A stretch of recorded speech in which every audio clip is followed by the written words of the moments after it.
Welcome to the Fall 2020 Dean's Lecture in Fine Arts. My name is Alana Lindgren, and I'm the Acting Dean in the Faculty of Fine Arts. I would like to acknowledge with respect the Lekwungen peoples on whose traditional territory the University of Victoria stands, and the Songhees, Esquimalt, and Wasanich peoples whose historical relationships with the land continue to this day. On behalf of the Faculty of Fine Arts, I would like to thank Dr. Joanne Clark, the Dean of the Division of Continuing Studies, and her colleagues for organizing the Dean's Lecture Series. It's a wonderful way for us to share the exciting research and creative activity that occurs in the Faculty of Fine Arts.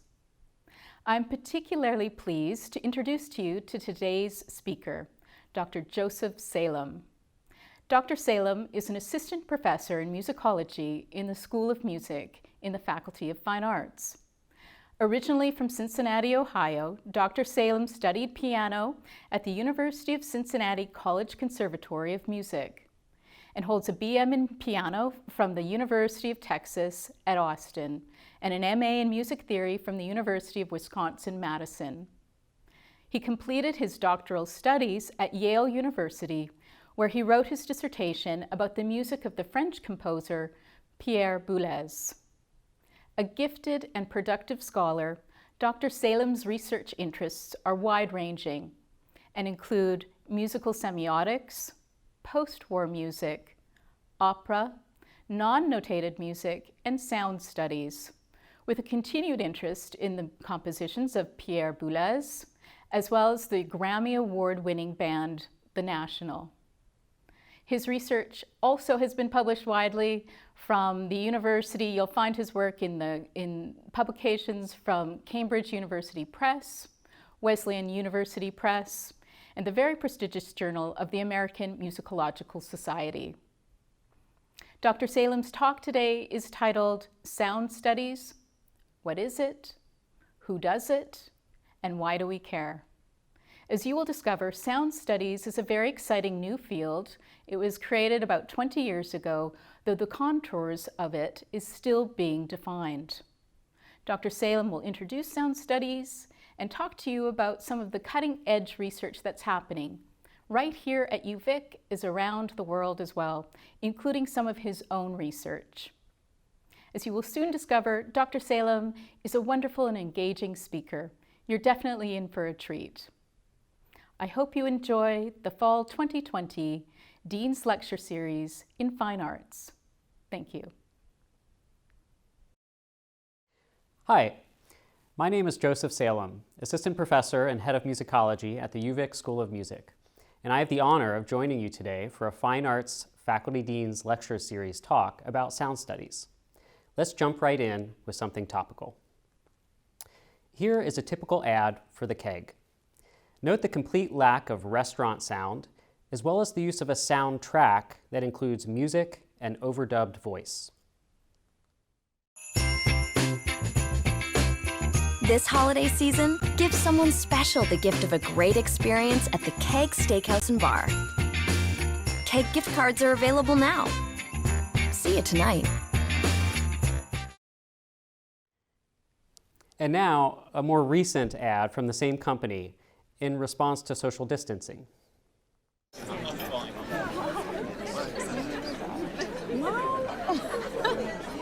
you.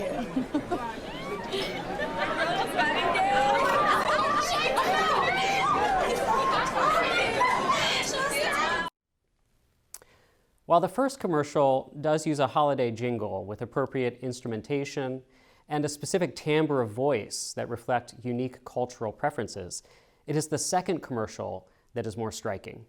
Here is a celebration of collective, if mundane, social sounds. These are the sounds of our lives, our conversations, our devices, and the atmospheric sounds of a night out at a restaurant. Oddly enough, it is this second commercial that provides a concise and wonderful expression of sound studies. So what is sound studies? Simply put, sound studies is the study of the role of sound in culture. Sound here is an inclusive term for all manner of noises, both natural and unnatural. Ideally, the idea of sound studies is not to discriminate between sounds so much as to provide a soundtrack for our study of humanity. With the recent emergence of sound studies, scholars now read between the lines in historical documents to discover the role sound played in cultures of the past. And this is what makes the second commercial special. It immediately pinpoints the unique role of certain sounds in our social experiences in a way that wasn't obvious to us before COVID-19. Although it may seem obvious to consider the role of sound in culture, the emergence of sound studies as a discipline is recent, and it reminds us of other neglected histories. For example, we may feel we are surrounded by food TV, but how many chefs have explored changes in our actual sense of taste prior to just a few decades ago? We now acknowledge that something as simple as the ratio of oil to vinegar in salad dressing has changed since the 1950s, just as the amount of salt and sugar we use reflects changes in our collective palates. Yet, even in the realm of food, our eyes can overrule other senses. For example, most of us hand down recipes, that is, written records of taste, even as we lament that our version of Grandma's ragu doesn't taste as good as hers did. And of course, many of us are glued to the TV watching people in bake-offs, even when there's no hope of tasting what they cook. In this realm, as in so many others, a visual record has displaced our other senses. It is easy to apply the same analysis to touch, temperature, and smell. With each modality, we are quickly reminded that the transience of these senses has made it difficult for us to document them historically, either in our own culture or between cultures across the globe. It is probably for these reasons, and not any bias, that we have always privileged sight in terms of our historical documentation by focusing on language, written records, and physical descriptions over capturing odors or flavors. What may be less obvious is that the same is true for sound. While recordings preserve sounds from the recent past, even recordings require critical interpretation to give us any connection to the past. Like a passed-down recipe, recordings provide a form of documentation, but they don't always contain cues as to how different people hear the same sounds differently. The focus of sound studies, then, is not finding old recordings or trying to reproduce the sounds of the past. Instead, the focus is to study how the role of sound in culture changes when described by different people at different times. With sound studies, our imagination is fueled not by a literal reproduction of sound, but by our imagination for how two people may hear the same sound differently to serve different ends. This is why sound studies scholars emerge not from the study of music or acoustics, but from departments like anthropology, history, literature, and cultural studies. Indeed, at first, the study of things like music was considered quite taboo, a point I'll return to later. For now, I want to provide you with a quick survey of different types of sound studies research before concluding with my own contribution for the day. One of my favorite sound studies essays includes a discussion of factory workers in the early 20th century. This short chapter explores how machine workers accepted deafness as part of their jobs. It questions the role of sound in their lives as a correlate of everything they did, from how their loved ones understood and accepted their hearing loss at home to how they avoided wearing ear protection because listening to machinery, even very loud machinery, was an essential part of their work. Without ever providing an audio sample, readers realize that any attempt to imagine a factory at the turn of the century falls flat when it lacks a soundtrack. Suddenly, Fritz Lang's classic Metropolis takes on new meaning as a mostly silent representation of environments that violently assaulted not just our limbs, but our eyes, our ears, and our minds with debilitating noise and its correlate, vibration. UVic technology graduate Caitlin Sly, supervised by UVic faculty member Kirk McNally, has also explored the correlate between sound and vibration. Katie studied the transmission of infrasonic and ultrasonic noises around Victoria and acknowledged their possible health effects on our bodies. She then created an interactive map plotting many of these sounds. My fascination with Katie's study began with the type of sound she examined. That is, sounds that, by definition, are actually above or below our threshold of hearing. We are immediately reminded that sounds are pressure waves, meaning that the power of vibrations too high or too low for us to hear can still have a dramatic physical impact on our bodies, more damaging than noises that make us cringe. Many of the sounds Katie discovered in our everyday communities are as loud and sustained as those that would cause deafness. But since they are inaudible, we are literally deaf to how they may induce nausea, disorientation, and other health effects depending on where we live. Katie's work tells us something very important about the role of sound in contemporary culture. Her primary evidence was derived from schools, roads, and construction sites, airports, and electrical distribution centers. All aspects of daily life that are remarkably noisy, but that we accept without hesitation. This correlates to exactly the kind of soundscape we hope to reconstruct in our histories. What were, for example, the sounds of London a century ago, and how do they compare to today? When we read about the din of modern society, during an age when there were more horses than cars or candles than light bulbs, how exactly does this compare to today on a human rather than decibel scale? In other words, how do changes in our physical tolerances today differentiate us from our historical counterparts, their bodies and their minds? Katie's work already pushes the boundaries of traditional sound studies to engage with sound ecology and current social issues. Another UVic colleague, Associate Professor Paul Wald, also engages with the concerns of sound studies, but through creative artistic practice. One striking example is Paul's Alaska Variations, which transitioned from a site-specific audiovisual work to a multi-channel sound and video installation.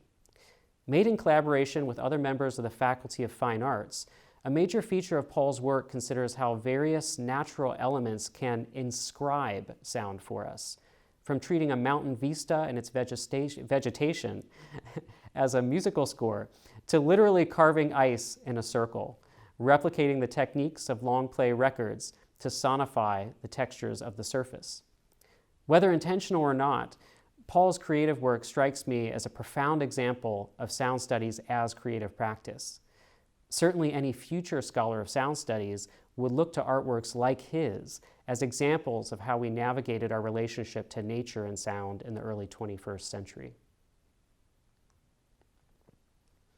Two of my own students also produced creative research projects as part of a course I taught on sound studies and the history of electronic music.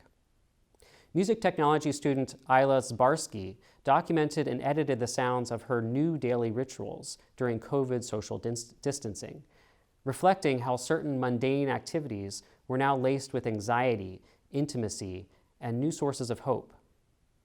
Meanwhile, composer Tese McKenzie interviewed dozens of UVic students on either side of the enforcement of social distancing regulations.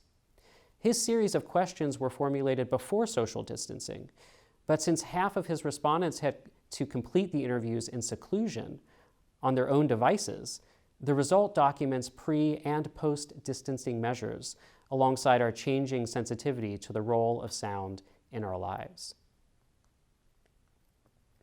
And of course, UVic also hosts scholarly research in sound studies. In 2017, I was fortunate enough to participate in Organized Sound, Anthropologies and Musicologies of Infrastructure. This symposium, co-hosted by Kyle Devine and UVic faculty member Alexandrine Baudriot-Fournier, with myself and UVic faculty member Gentry Sayers as discussants, presented a number of recent papers at the intersection of anthropology, musicology, and social infrastructure. It resulted in a forthcoming publication by Oxford University Press, Audible Infrastructures, that showcases the work of a number of interdisciplinary scholars. Truth be told, UVic is the last potential link in a coast-to-coast network of sound studies institutes across Canada. We are literally on the western edge, as it were. We recently changed our undergraduate Bachelor of Music degree to Musicology and Sound Studies to pave the way for more student research. As I've already described, research in sound studies is already thriving among our faculty and graduate programs in spirit, if not in name. While this work may include studies of musical topics and creative or compositional artworks, the overlap is clear. Such studies acknowledge that our hearing is selective and that all of the music, sound, and noise that surrounds us continues to affect us in ways we frequently fail to perceive or acknowledge, even as it continues to shape our lives. But this returns us to an important point. I've described sound studies as a discipline while providing several examples of work both within the field and at its margins as creative practice. What I've left out, however, is the tension between sound studies as a discipline and its parallels in musical activity. Indeed, the emergence of sound studies as a discipline was at first more exclusive. In fact, as I mentioned earlier, its most consistent feature was actually its marginalization of musicological and creative work.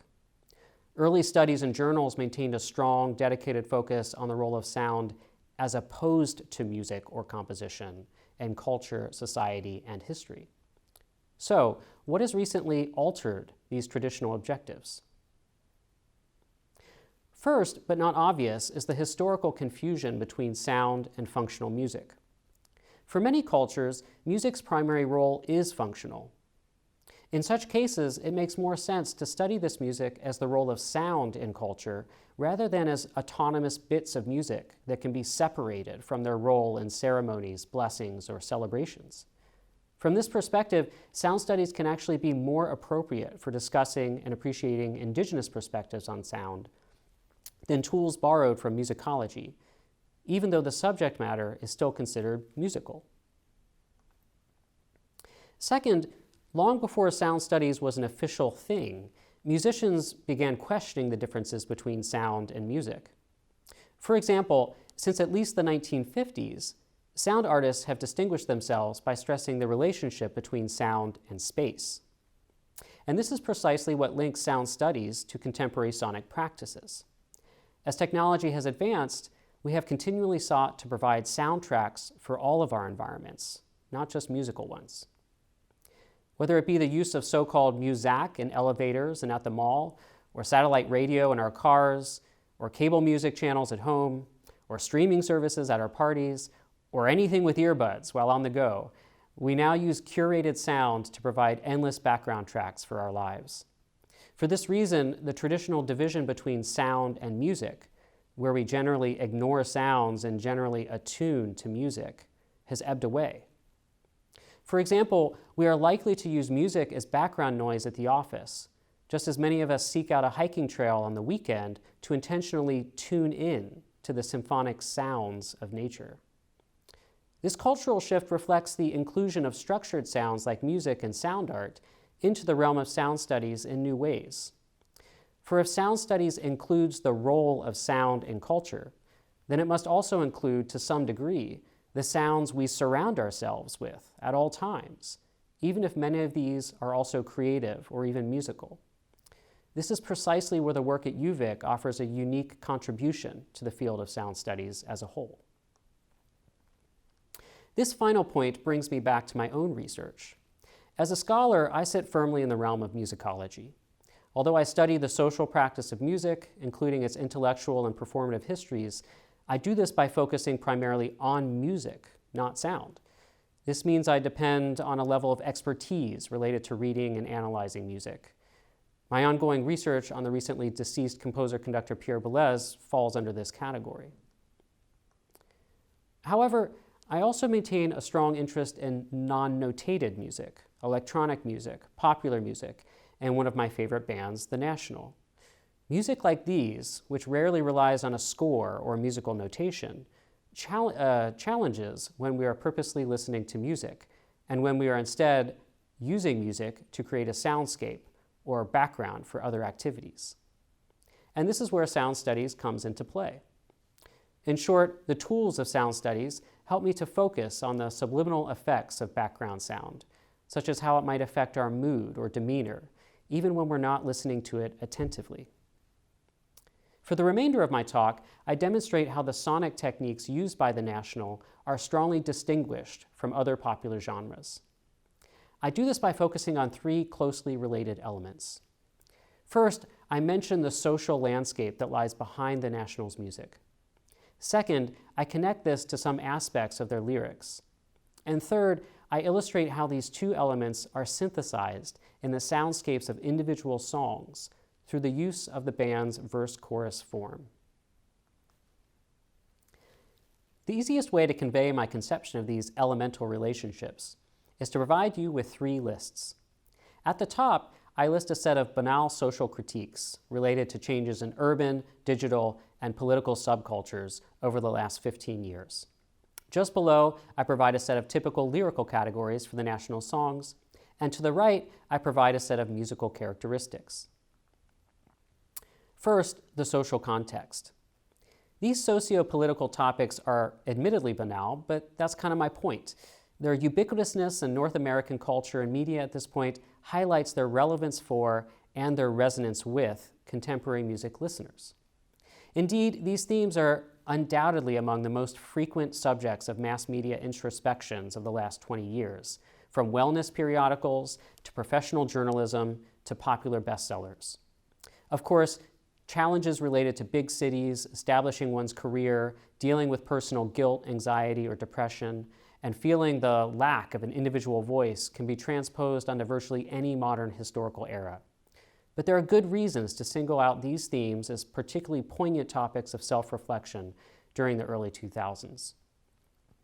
For members of the National, these were not just major social changes, but generational ones, defined by a unique, liminal, dystopian space. They remain the only generation to have entered university prior to the founding of Google, but to have navigated professional careers almost entirely defined by the new centrality of the internet in everything we do. First, pressure to put off settling down to establish themselves in increasingly competitive corporate and urban landscapes, they were then forced to contend with the increasing alienation of internet culture. The lyrics of the National address these themes continuously, if enigmatically. The sometimes mumbled, deep baritone of Matt Berninger goes beyond repeating catchy hooks to suggest a nagging inner voice, an outspoken, overly critical self-consciousness. There is a continual tension between the interior self and exterior expectations related to work and personal relationships. This often results in nostalgic yearnings, not for a real past, but for an idealized other realm, an alternate reality of the could have been. However, in the following, I argue that the power of these lyrics is felt passively by most listeners, as a part of a broader soundscape that mimics the ebbing away of any work-life distinction. This is most obvious in how the National distorts typical verse-chorus song form. In discussing a few examples of their verse-chorus transitions, I hope to draw your attention to how the use of repetitive lyrics and anticlimactic textures give the music a subliminal power. For example, minimal changes in texture and harmony mimic the constant drones of urban life, including the never-ending routine that results from personal devices accompanying already long hours and commutes.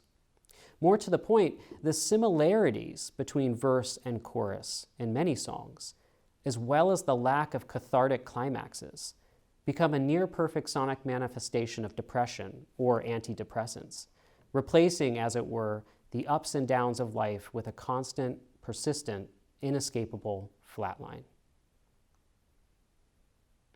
The easiest way to explain these features is to start with a basic primer on verse-chorus form. In a typical pop song, verse-chorus form is used to slowly build energy and intensify the song from beginning to end. First, we get a verse, which describes a situation with narrative content. Then we get an energy buildup with a pre-chorus, and then a cathartic, repetitive, conclusive statement in the chorus, which usually contains the most memorable lyrics and the hook of the song. This pattern is usually repeated and then extended using a bridge, which rises in pitch and energy to launch further repeats of the chorus.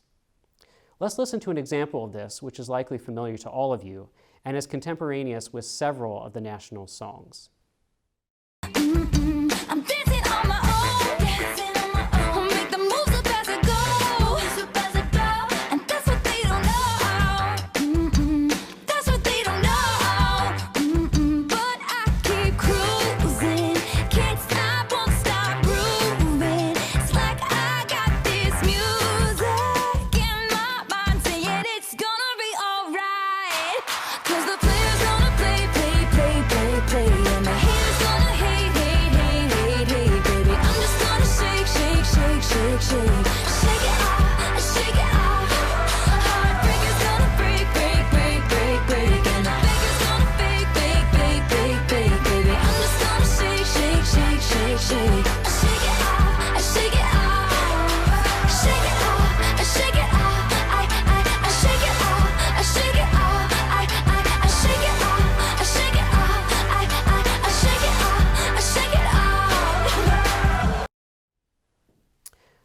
Once you hear the formula, it's easy to think of thousands of examples, both recent and past, that fit into this mold. It becomes more unique then that songs by the National continually subvert these expectations in ways that blur the distinction between soundscape and social context. Take, for example, a song by the National from their album Sleep Well Beast from 2017, titled Empire Line. Although the underlying groove is strong and repetitive, the chorus abruptly releases energy rather than intensifying it. It puts a spotlight on the angst of the protagonist rather than suggesting catharsis or a conclusive thought. Let's listen. I've been tapping the table. I've been hoping to drink. There's a line that goes all the way from my childhood to you. Can't you find a way?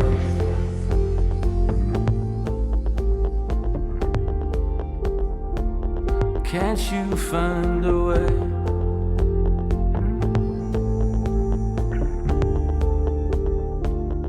You are in this too.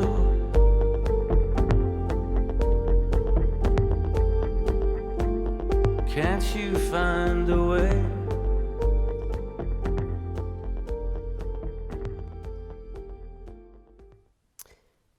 You may have also noticed the lyrics. Consider how many themes from our earlier slide are packed into these tight, enigmatic words. First, there's the tapping anxiety on the table and the suggestion of drink and depression due to that anxiety. Second, there's a sense of nostalgia, not for an idyllic place, but a simpler concept of romance, a line that connects the innocent idea of love from childhood to the new complexities of urban adulthood. And finally, the chorus hammers in on this romantic tension. Between two working lovers, the protagonist begs for some type of compromise to make things work, reminding himself and his lover that they are both in this, but as individuals rather than partners. Yet, these words are meandering. They hover in the background like a subconscious inner voice. Few listeners would comprehend them on first pass. Instead, they act as a worm, nesting in the ear with the help of repetition and headphones. Let's listen again, noting in particular the stark vulnerability of the chorus. I've been tapping the table. I've been hoping to drink. There's a line that goes all the way from my childhood to you. Can't you find a way?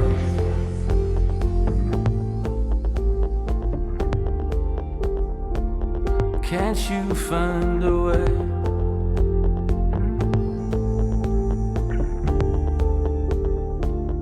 You are in this too.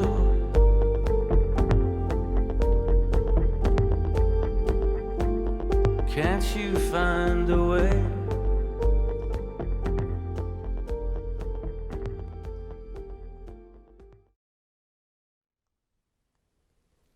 The bridge of the song brings these thoughts full circle. In our earlier slide, we saw that the bridge often prepares a repetition of the chorus at its loudest and most cathartic, often with a bright, upward modulation.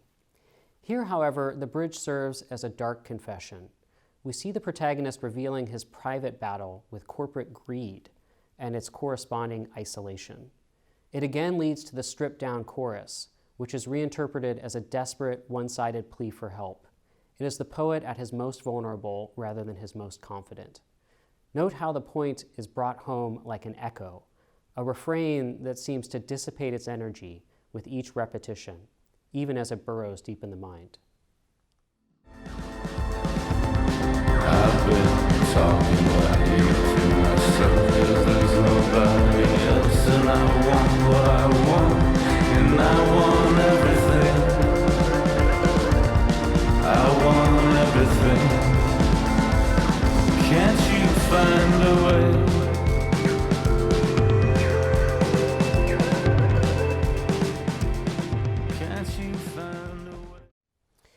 My point is that features like these are the opposite of the overt energy-building impact that is used to drive home a typical cathartic hook in most songs.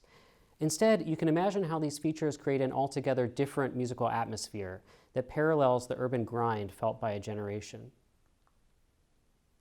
An earlier, poppier example from the National's 2007 album Boxer, titled Slow Show, features a more traditional verse-chorus relationship with a constant energy buildup in the drum set. Yet even this song avoids any sense of climax, resolution, or catharsis in the chorus. Instead, the lyrics suggest mistakes and regret over the professional choices made daily by the protagonist, leading to a life that felt inevitable, yet completely out of sync with his values. Let's listen. Made a mistake in my life today. Everything I love is lost in drugs. I wanna start over, I wanna be winning, way out of sync from the beginning.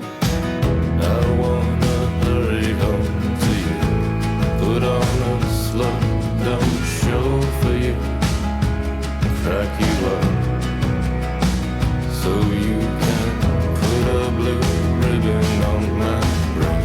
God, I'm very, very frightening. I love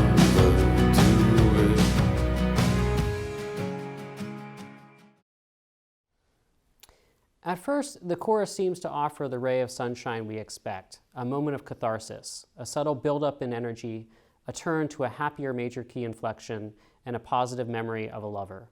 At home, he can be himself, slow, dumb, and silly, while still receiving a blue ribbon for his achievements. Yet the anxiety from work and life transfer over. Even his ability to love freely is repressed by an anxiety to fit in, to not overdo it, to repress his gut instincts. The music parallels his immobilization. Few harmonies are used, and what are used repeat in cycles. By the end of the chorus, we have slipped back into the darker, minor mode of the verse without even realizing it. Indeed, some of you may have even wondered if you missed the chorus altogether. Let's listen again. Made a mistake in my life today. Everything I love is lost in drugs. I wanna start over, I wanna be winning, way out of sync from the beginning. I wanna hurry home to you, put on a slow down show for you, crack you up, so you can put a blue ribbon on my brain. God, I'm very, very frightening.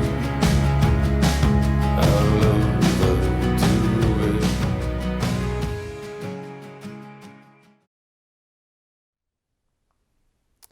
As before, the end of the song provides a second layer of interpretation that evokes a bittersweet nostalgia for idealized love despite its current obstacles.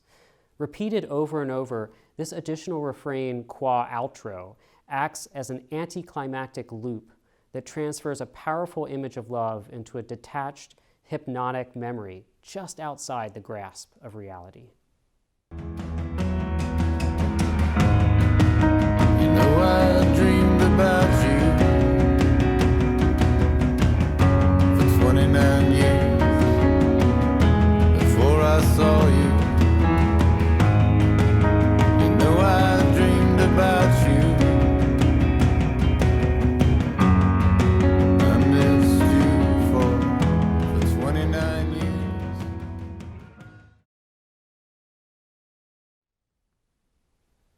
Of course, not all of the National songs are dark or sad, even if virtually all deal with troubling sociological themes. Their 2017 song, Dark Side of the Gym, is a perfect example. Clearly composed as a throwback to 1960s love ballads, complete with a lilting 6/8 meter and a typical tonal harmonic pattern, the song and its corresponding video transpose the, quote, dark, quote, side of the gym into a spotlighted prom dance. Let's take a watch of this beautiful music video. The first time I saw you, you were walking out. I wanted to ask if you could stay,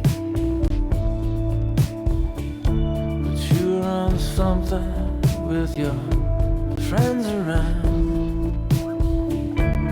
There was nothing I could say. But I'm gonna keep you in love with me for a while. I'm gonna keep you in love with me.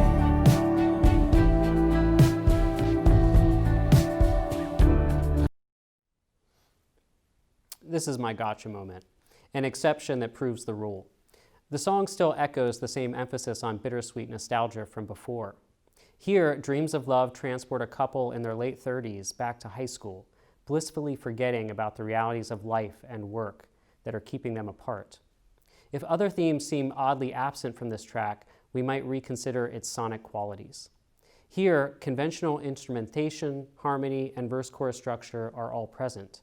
In other words, the music here is exceptional in its normativity.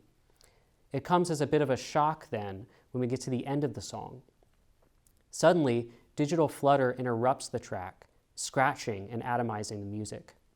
With the help of the video, we witness the disintegration of a dream world, a wistful what if. To paraphrase Bertolt Huchner, analyzing the similar ending to the movie La La Land, moments like these give voice to one of modernity's vexing predicaments. Born out of real-life choices, they present roads regretfully not taken, but still imaginable in the reparative mode of nostalgia. Here's the end of the clip.